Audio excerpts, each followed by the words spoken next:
भाजपा महाराष्ट्र में महायुति के अलावा मनसे से भी रिश्ता जोड़कर चल रही है। महाराष्ट्र में उप मुख्यमंत्री देवेंद्र फडणवीस की राजनीति को समझना बहुत मुश्किल काम है।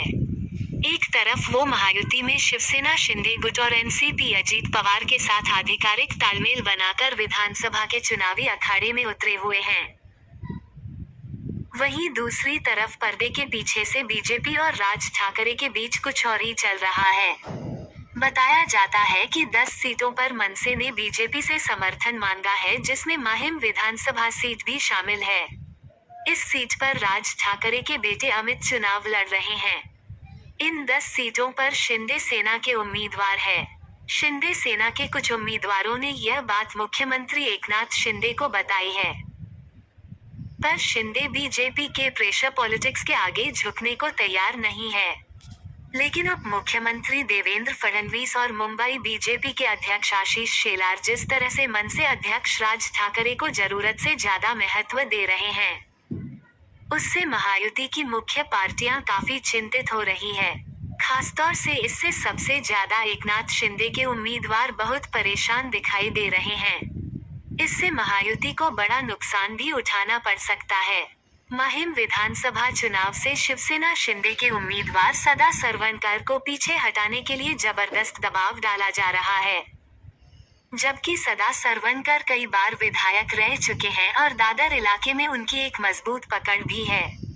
भाजपा और मनसे के रिश्तों के बीच सदा सरवणकर के राजनीतिक करियर को कुर्बान करने का दबाव है। अब देखना है एकनाथ शिंदे खुद को इस स्थिति से कैसे निकालते हैं। दूसरी तरफ भाजपा और राज ठाकरे की नजदीकियां महाराष्ट्र के कई वोटर्स को आशंकित कर रही हैं। मुंबई में राज ठाकरे से भाजपा की नजदीकी कहीं उत्तर भारतीय मतदाताओं को उनसे दूर न कर दे, क्योंकि देवेंद्र फडणवीस और राज ठाकरे की नजदीकी वाली तस्वीरें आजकल खूब वायरल हो रही हैं। इन रिश्तों को लेकर राज ठाकरे दिल्ली का दौरा भी कराए हैं, जहां केंद्रीय गृह मंत्री अमित शाह से उनकी मुलाकात भी हुई। लेकिन ये गठबंधन उत्तर भारतीय, गुजराती, राजस्थानी सहित दूसरे राज्यों के लोगों को पसंद नहीं आ रहा है। शायद इसी को ध्यान में रखते हुए भाजपा ने अपने कदम पीछे खींच लिए थे। राज के साथ गठबंधन करने का मामला ठंडे बस्ते में डाल दिया गया था, जबकि लोकसभा चुनाव में राज ठाकरे ने मोदी को समर्थन किया था, कई रैलियों को संबोधित भी किया था। तब बीजेपी ने सफाई दी थी कि राज ठाकरे के साथ उनका कोई गठबंधन नहीं हुआ है। राज ठाकरे ने खुद मोदी जी को समर्थन दिया है।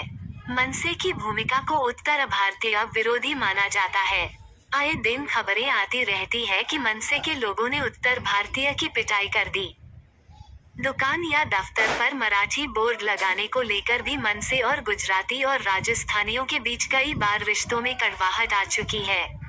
इस चुनाव में ये सब चर्चा का केंद्र बना हुआ है। राज ठाकरे और फडणवीस का फोटो वायरल होने पर इन सभी की एक बार फिर चर्चा शुरू हो गई है।